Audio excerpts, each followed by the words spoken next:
Good morning అబ్బాయిలు. చూడండి, ఇక్కడ అమ్మాయిలు అబ్బాయిలు ఇద్దరు ఉన్నారు, కానీ నేను అబ్బాయిలకి మాత్రమే గుడ్ మార్నింగ్ చెప్పాను. ఎందుకంటే ఇప్పుడు నేను చెప్పబోయేది అబ్బాయిలకి మాత్రమే. అందుకే అబ్బాయిలు జాగ్రత్తగా వినండి. మీరంతా ఇప్పుడు డిగ్రీ చదువుతున్నారు.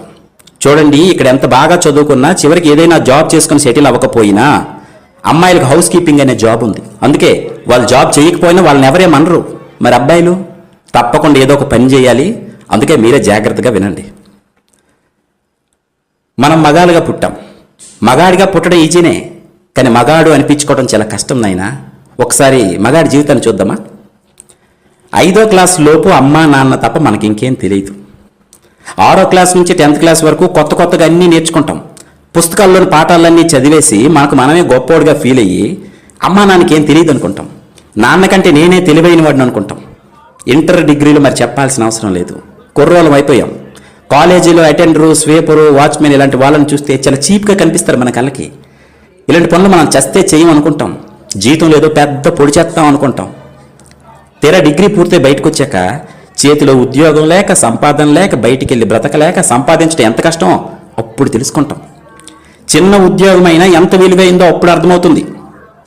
వయసు వచ్చిన కొడుకు ఇంట్లో ఖాళీగా ఉంటే అమ్మా నాన్న నిన్ను అదోలా చూస్తుంటే అప్పుడు మీరు రెడీ అవుతారు. 5,000 జీతమైన చాలు ఏ పనైనా చేస్తానని.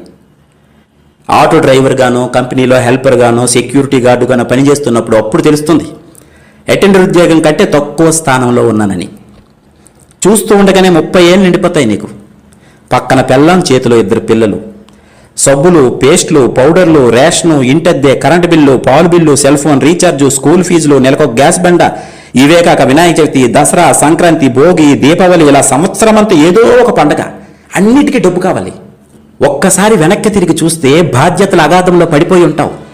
వచ్చిన శాలరీ సరిపోదు, ఎక్కడ చూసినా అప్పులే. సడన్గా పిల్లలకు బాగాలేకపోతే ఒరికిపోతావు. చేతిలో 500 కూడా ఉండదు.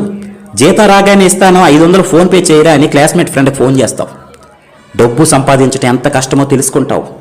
ఇప్పుడు కాలేజీ రోజుల్లో అన్నీ నీకే తెలిసని ఎగిరిపడే నీకు 30 ఏళ్ళు నిండితే గానీ అసలు జీవితం అర్థం కాదు. అంతలోనే నీ పేరెంట్స్ ఈ లోకం విడిచిపోతారు. అప్పుడు తెలుస్తుంది నీకు జీవితం అస్సలు విలువ. కూలి పని చేసైనా నీ తండ్రి నిన్ను ఎలా పెంచాడో గుర్తు చేసుకుంటావు. ఊరంతా బలాదు తిరిగొచ్చిన అమ్మ ఎలా భోజనం పెట్టేదో గుర్తొస్తుంది నీకు. అప్పుడు ఏడుస్తావు బయ్యో. తొక్కలో లవ్వని అమ్మాయి వెంట తిరిగి అది మోసం చేస్తే ఏడ్చావు చూడు, అసలు అది ఏడుపే కాదు. అమ్మా నాన్న పోయాక ఇప్పుడు వస్తుంది చూడు, ఇది అసలు ఏడుపు. తెల్లారితే ఈఎంఐ కట్టాలి, అప్పులు వాళ్ళు ఫోన్ చేస్తుంటారు, సమాధానం చెప్పలేక ఫోన్ స్విచ్ ఆఫ్ చేసుకొని పడుకుంటావు. కానీ నిద్ర పట్టదు, ఇంట్లో కూరగాయలు ఉండవు. నీ దరిద్ర